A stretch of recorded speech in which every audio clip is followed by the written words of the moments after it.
आज यहाँ पे छपरा से भी बहुत सारे कलाकार आए हैं। हमने के तो गोपालगंज जिला से है सब। निशा उपाध्याय सोनपुर की हैं। क्या बात है, मैं तो आज तक छपरा जानती थी, लेकिन आई बहुत ही अच्छे अच्छे कलाकार यहाँ पे आए हैं। मैं तो हम सभी का यहाँ पे यहीं पे घर है। और आइए कैसे कहना चाहूंगी और क्या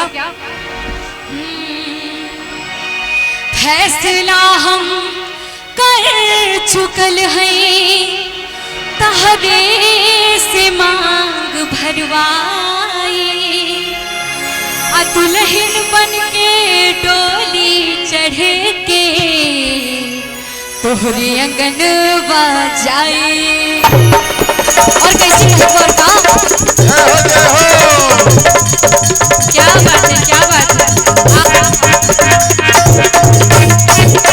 जय हो जय हो जय हो। कि कहीं तोहरे नाव जवानी सुला दिल बर जानी, का बतलाई कितना तोहरा प्यार में पागल बानी। अरे छोड़ब नाही तो हर भैया कहीं बात समझाएंगे। और क्या मैं एक बार चाहती हूँ कि दोनों हाथों से मीठा मीठा तालियां बजनी चाहिए। और क्या कि छोड़ब नाही तो हर भैया कहीं बात समझाएंगे। इतने सारे कैमरा लगे, सबको या बतावे। एक बार दोनों हाथों से मीठा मीठा ताली बजनी चाहिए। क्या कहाँ जय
जी, इनकी तरफ से फिर से एक बार 500 रुपए का पुरस्कार है। इनको बार बार नमस्कार प्रणाम रहेगा।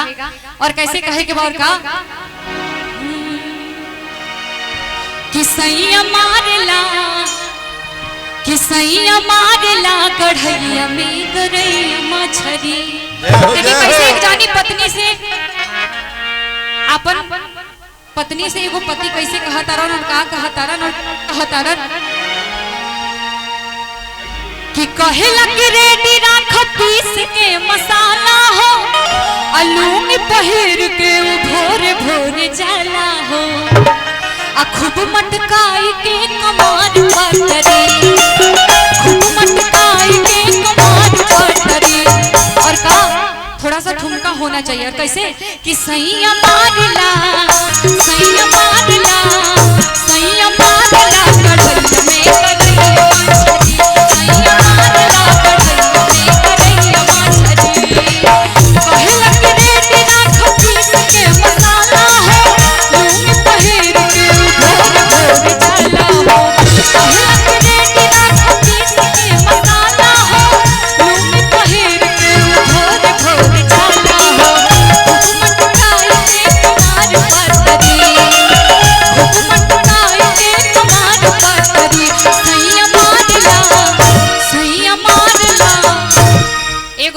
के चाहत नहीं हर खौली के बारे में तनी हाथ उठा के बता दे। बस है इतने आदमी अमीरगंज से के बा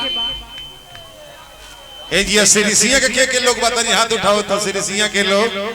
अच्छा भी सिरिसिया के लोग औड़ा क्या बात है। अच्छा एगो बात कहे चाहे के बा हर खौली के तनी हाथ उठा के बताई। इधर से एक बार सिरिसिया के लोग हाथ तनी नीचे रखिए, हर खौली के लोग हाथ उठा के रखिए, क्योंकि आज देखना है। और कैसे कहना चाहूंगी और क्या दोनों हाथों से ताली बजा के ठुमका लगा मारला सैया मारला सैया मारला गड़ैया में करैया मछली सैया मारला गड़ैया में करैया मछली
और सभी से बहुत प्यार दुलार आशीर्वाद मिलता है। ऐसा ही दिन दूनी रात चौगुनी करी रहुआ एंगन कैमरा पे कैमरा खटाओ एकदम तसम लाख के और आगे बढ़ते रहिए। और कैसे कहना चाहूंगी यहाँ पे जितने चैनल और मीडिया वाले हैं सभी को मेरा बार बार प्रणाम रहेगा। और सभी से कहना चाहूंगी यहाँ पे जितने सारे लोग हैं जहाँ तक मेरी आवाज सुनाई दे रही है, मेरे राजनंदिनी ऑफिशियल पेज पे जाके आप लोग फॉलो करें और लाइक भी करें और अच्छा लगे तो शेयर भी करें। और कैसे कहना चाहती हूँ और क्या एक बार सिरिसिया वाले लोग मैंने हाथ में उठा ली एक बार और कैसे कि सही मारला ए हो सिरिसिया के लोग बड़ा टूटन छ हम ओहू जा गइल बने एहू जा गए ना यही जैसे बचल पानी ना ओही जैसे तो कैसे क्योंकि वहां पे भी मेरे घर घर में जो भी माता बहनें हैं सभी लोग बहुत प्यार दुलार आशीर्वाद मिलता है। और यहाँ से और आइए कैसे कहना चाहूंगी और क्या कि सही मारला सही मारला सही मारला गड़ैया में करैया मछली सही मारला गड़ैया में करैया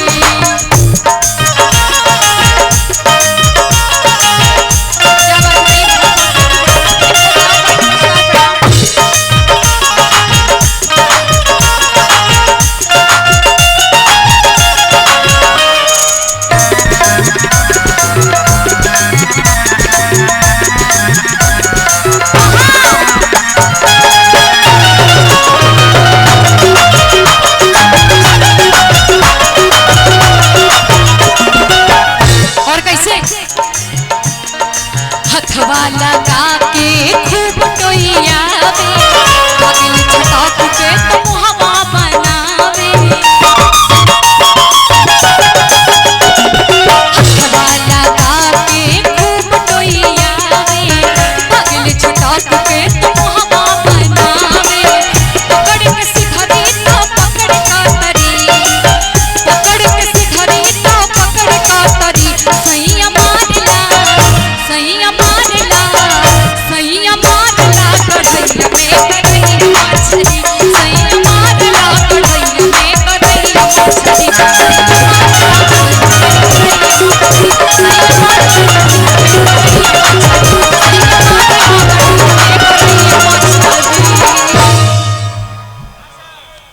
धन्यवाद।